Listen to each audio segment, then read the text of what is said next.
The sponsors don't tell me what to say. I have no corporation telling me what to say. And let me just tell you, it's a rare thing right now to be syndicated on the radio in multiple states and on multiple platforms, and no one tells you what to say, which means we have no boundaries, which means we can say whatever we want. And I love it. Let me tell you something about history, because we cover this a lot on the show. If you go back to any time in history, I don't care if it's the Nazis and the Jews, I don't care if it's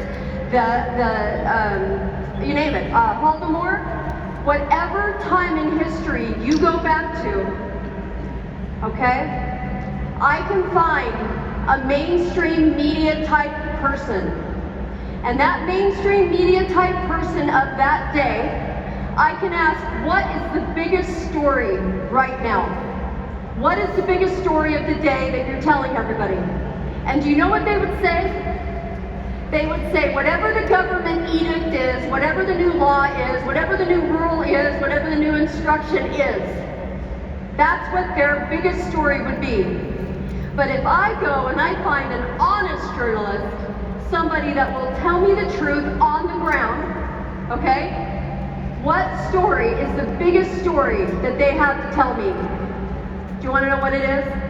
Sadly and disturbingly, and probably in hushed tones, and probably looking around the corner a little bit, the person would say to me, there's a genocide going on right now, and no one's talking about it. We're going to talk about it.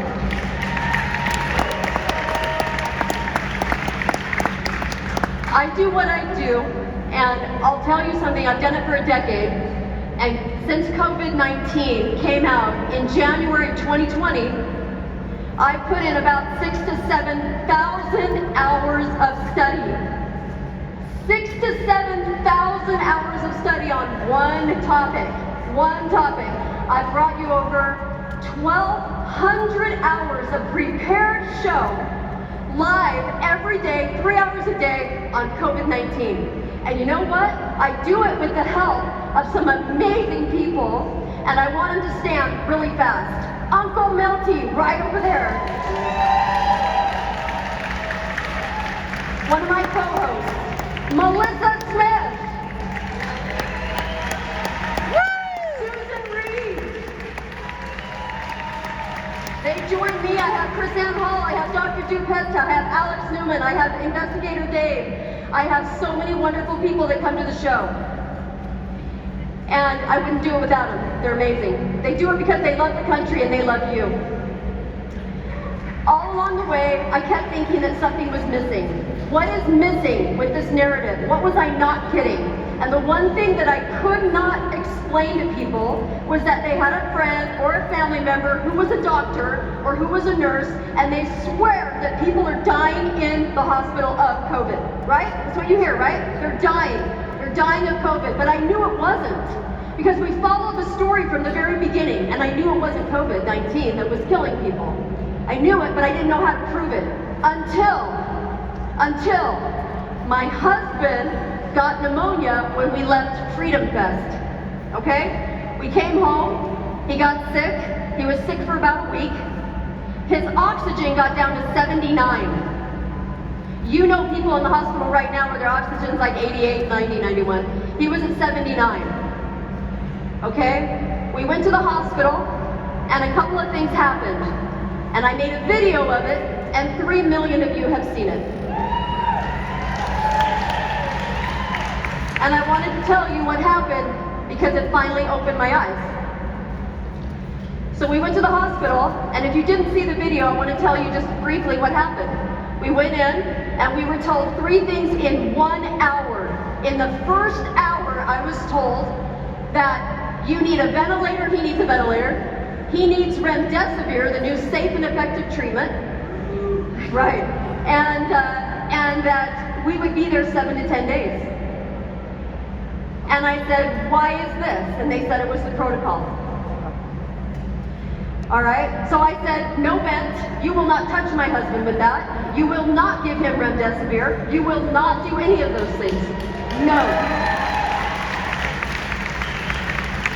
So what happened? Well, I said I want vitamin C, 10,000 a day. I want vitamin D, 10,000 a day. I want zinc, it's 260 milligrams, and we brought him in NAC, and I want budesonide. I knew that Dr. Richard Bartlett had brought it up a year ago. I talked about it on the show. I knew that that was the steroid that he should be on too. Okay? So we went in the hospital, and this is the deal. We are getting these things, and the only reason I got them was because they told me I was the first person in 20 months to ever say no to the protocol. The first one. I was horrified. What do you mean? What do you mean I'm the first one? I'm the first one. They didn't know what to do. It was like deer in the headlights. They did not know what to do with me. Guess what they put in the notes? Probably. Wacko what, probably. You know what they put in the notes?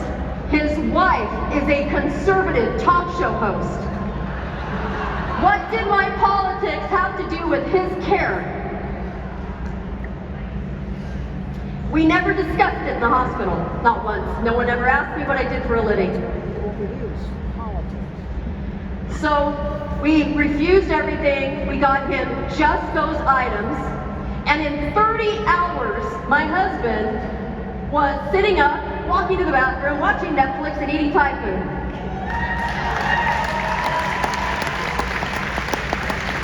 Okay?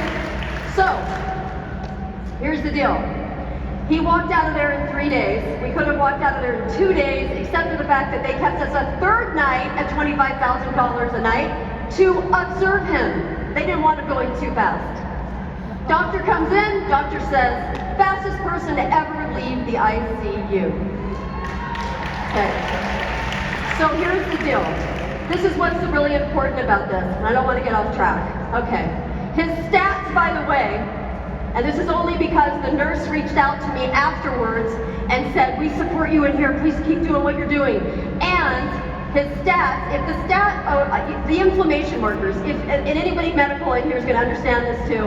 One of the inflammation markers, if it's 0 to 0 to 1.0, my husband's number was 26. Every single stat was off the chart. They all thought he was going to die. But all we did was vitamins and budesonide. He's fine. He's fine today. He's camping right now. All right. So I got that information from the frontline doctors. I had him on speed dial because of the show. I had that advantage. I'm grateful for that advantage. My husband's alive today. But what I saw in the hospital was this. One doctor came to me, one of our doctors, because you get 22 of them now. One doctor came to me and said, he's fortunate. I said, well, it's because we did the vitamins and the budesonide. And you know what he said? Your vitamins and what you did didn't help him at all. He's a Christmas miracle. Yeah. They're in such denial. So I said, he said, well, I follow the studies. I follow the studies. They're they're the NIH studies. And no. He followed the studies, but he didn't read any of them. Because I said, which ones? I'd read them all. And he said, the best ones. Okay, now that you know what happened, go back to January 2020. Because you're not hearing this from the media. January 2020, 4 things happened. And guess what? They're completely clairvoyant. They're clairvoyant, these people. They knew in a crystal ball what was going to happen. So here you go. Number 1, in January 2020, Sarah Gilbert, the scientist, said, oh, I just woke up this morning and I saw a little article about what was going on in China. And guess what? I have the cure. I have the vaccine. I have it, ready to go. We're going to start manufacturing it. The shot started getting manufactured in February. Did you know that? That was before they named COVID-19. That was before we even had a name for it. Such a mystery, but you have the cure? Makes no sense. They also said, Fauci said remdesivir is the chosen experimental drug. How do you know that? You don't even know what we're dealing with, right? It's a mystery. We have to lock down the nation. Do you guys realize in March of 2020, we locked down the nation for 15 deaths attributed to COVID? That was it. Who did they study remdesivir on then? Nobody had it. Hardly anybody. Okay? And then the third thing that happened was they created a COVID test without COVID. How did they have COVID when nobody had it over here? No sample, nothing. They have a COVID test ready to go? All right. And then the fourth thing is this, very, very, very important. No one's told you this. The PrEP Act, P-R-E-P, the PrEP Act, was quietly changed February 6th, 2020. And guess what it was? It was to say to the hospitals, here is 341 pages of protocol. 341 pages of protocol on a mystery that we don't know anything about, but we were able to write 341 pages. And you're going to follow this, and it's going to, the coverage, the liability is going to extend beyond malpractice, and then guess what? You're covered only if you follow what we tell you to do. 3 drugs and a ventilator. That's it. You go out of that, and we will not cover you. This is why the doctors hold so closely to it. This is why in a hospital now you cannot get that. You can't get a vitamin. They even took vitamins out of the pharmacy. They took vitamins out of the pharmacy so that the doctor cannot write a script. Even if you ask for one, can you imagine asking for a vitamin in a hospital and not getting it? Yeah, that's where we're at right now. All right, so I'm clairvoyant. Did you know that? I'm clairvoyant. I'm going to tell you what's going to happen to you at the hospital. First of all, I get emails from all over the country, and they come to me and they tell me what's going on in the hospital, so I know. All right? So you're going to get lied to. What they're going to do is you're going to hit the COVID train, and it's a lot of money. Money just kind of rains down whenever you mention the word COVID in a hospital. So what they're going to do is they're going to put you on the COVID train after a false test says you have COVID. It's all flu, all pneumonia, all colds. It's everything, okay? All symptoms. You're going to go on the COVID train, and they change the policy in the hospital. So when they say the ICUs are full, it's because they make them full. My husband would have been in a regular hospital room. Now, of course, he's in the ICU. Okay? In 2019, would have been a hospital room. So that's what's going to happen to you, and I'm telling you that they're going to tell you your body needs to take a rest. Here's a ventilator, it's like a vacation, and you'll wake up refreshed. Yeah, you don't wake up refreshed. It's an 80-90% death rate. Okay? So that's what you're going to get told, and once you're in there, you can't get out. It's almost impossible. So people come to me and they say, how do I get my loved one out? You can't. You can't. At that point, people have tried. It's almost impossible to get them out. Once they're vented, there's not much you can do. They're venting too early. It was never supposed to be part of a protocol. It was never supposed to be part of a treatment plan. It was end of life. Can you imagine talking somebody into life support? They are venting people behind closed doors as soon as the loved one leaves. They're venting them and saying your spouse wanted to be vented. That's what they're doing all over America right now. You need to know that. Okay, I also wanted to mention this too. They will not have a conversation about ivermectin. They will not have a conversation about hydroxychloroquine. They're not allowed to. It's out of the realm of the 3 drugs and the ventilator. They're not allowed to do it. Okay? Don't go to the hospital. Stop going to the hospital with COVID. Stop. Don't do it. Don't do it. Easily treatable. Get an IV nutraceutical company in your area. Call them. Make a plan. Get it on paper. Say, I want a nutraceutical company. They're even mobile. They'll come to your home. Get 10,000 vitamin C, 10,000 vitamin D, zinc. Get it all in an IV on your own. No script. No doctors needed. These are private companies. You can just go get an IV. Be stocked with vitamin C. Be stocked with vitamin D. Be taking these. NAC and quercetin, be taking these. They're great. They can help stop viral, in your body, the replication of virus, okay? And I also want to say, look, you can do this at home. It's not hard. It's very easily treatable to do it at home and do not go into the hospital, all right? In the hospital, they're playing a game called Play the Pandemic. So everywhere else I go in America, I go to Walmart, post office, whatever, everybody's pretty normal, right? But when I walk into a hospital, it's 3 masks, hazmat suit, hose on the head, and everyone's gonna die at any second. You have no immune system in the inside of your body, okay? And the reason they do that is so that they can plead that it's contagious. If it was airborne, I was with my husband for 7 days and I didn't get sick. I have an immune system that works on the inside of my body. All right. I'm telling you, it's crazy town in there. But they have to do that, otherwise they can't keep you out when your loved one goes in. They can't keep you out of the hospital. So they keep telling you it's contagious and you're gonna die any moment. If that was the case, no loved ones of a sick person would be alive today. Okay? So here's the deal, I gotta go. All right. I just told you the truth for 15 solid minutes. Maybe more truth in 15 minutes than you're ever going to hear from mainstream in 20 months of 24/7 news. And guess what? Guess what? It wasn't hard. I didn't have to sell my soul to do it.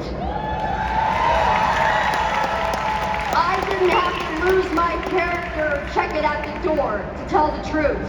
5 years ago, I broke off from the company that employed me, and I wanted to own my name, and I didn't care if I made $1, and I worked at this without pay so I could tell you the truth every single day.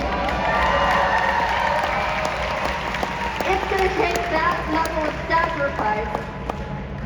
of sacrifice, because guess what? If we say this country has to get back to God, everybody starts thinking we have to pray more. Yeah, we do, we need to pray more. But we also have to take the sacrifices. We also have to do what's necessary. And it's going to be losing your job, and it's going to be putting everything on the line and going to the mat for your country, for freedom. And it's uncomfortable, but guess what? The founders did it. The founders didn't say, I'll roll along with the British so I can keep my fancy house and I can keep my fancy land and I can just keep going. They didn't do that. They said, take my life if you need to. Take my property, take my home, my fortune. It's a big lesson, but we better start getting some real faith in here. Otherwise, how can he perform a miracle if you're not willing to do a sacrifice? You can't. He can't. I'm going to leave you with one thing, because now I'm really late and poor Nathan's going to be mad. I'm going to leave you with this poem. This poem is from Charles Mackey. You have no enemies. Listen to this. You have no enemies, you say. Alas, my friend, the boast is poor. He who has mingled in that fray of duty that the brave endure must have made foes, must have made foes. If you have none, small is the work that you have done. You've hit no traitor on the hip. You've dashed no cup from perjured lip. You've never turned a wrong to right. You've been a coward in the fight. Don't be a coward. Stand up for this country.